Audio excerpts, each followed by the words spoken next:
If we have a deficit, we must cut down our expenditure, we must increase interest rates and so on and so forth in order to reduce imports and bring about a balance between exports and imports to eliminate our trade deficit. One man, in his half a page, which I actually acquired in the process of writing a book 15 years ago, typewritten half a page, he said, what we must do, we must treble our deficit.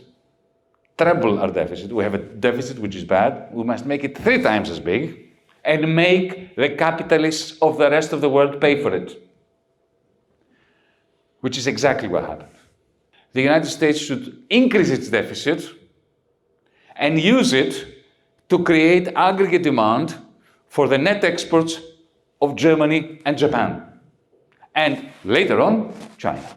Because it is the trade deficit of the United States that sucks into the United States your aluminum, your electric vehicles, deficit dollars, like IOUs. And, when people ask Paul Volcker, but will that not affect the value of the dollar? He said, no, not as long as it is the only world reserve currency.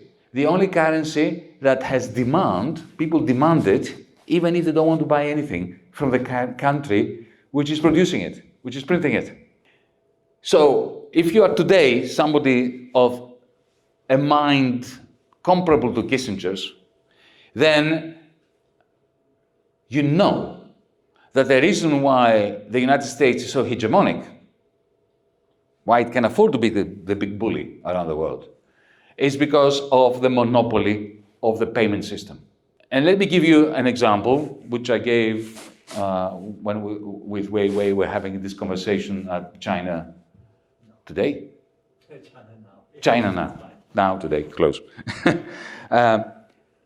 When Trump was elected, because he hated Obama so deeply, he wanted to take down something that Obama was very proud of.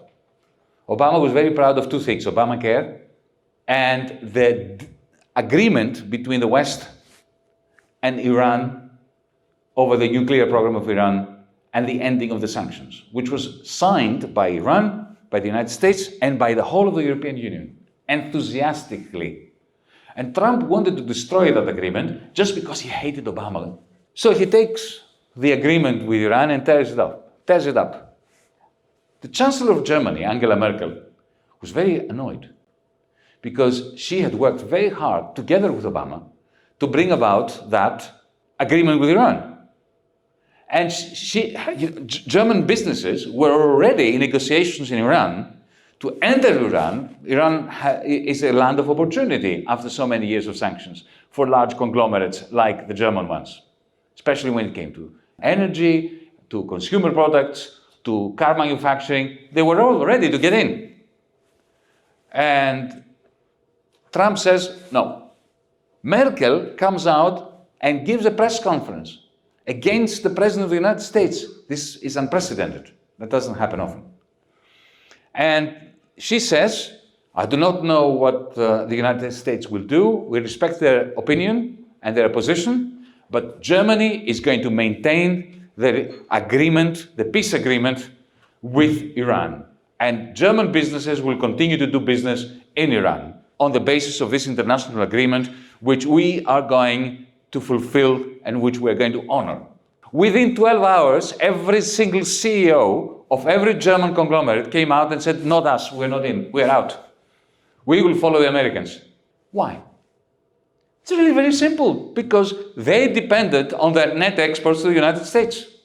And the Trump administration threatened them that they would not benefit from the tax cuts, the reductions in the corporate tax that Trump was bringing in. He said to them, you want to benefit from them?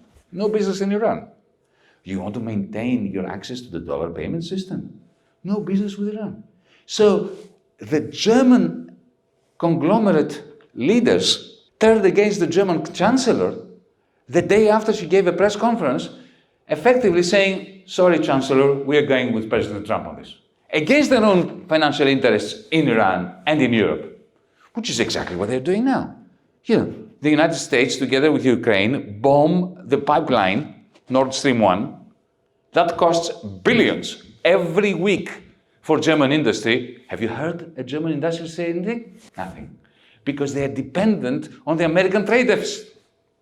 But this whole thing, for the trade deficit of the United States to function as a vacuum cleaner that sucks into the United States the net exports of Germany, of France, of Japan, and of China, you need the dollar to remain the monopoly, the monopolistic transaction system.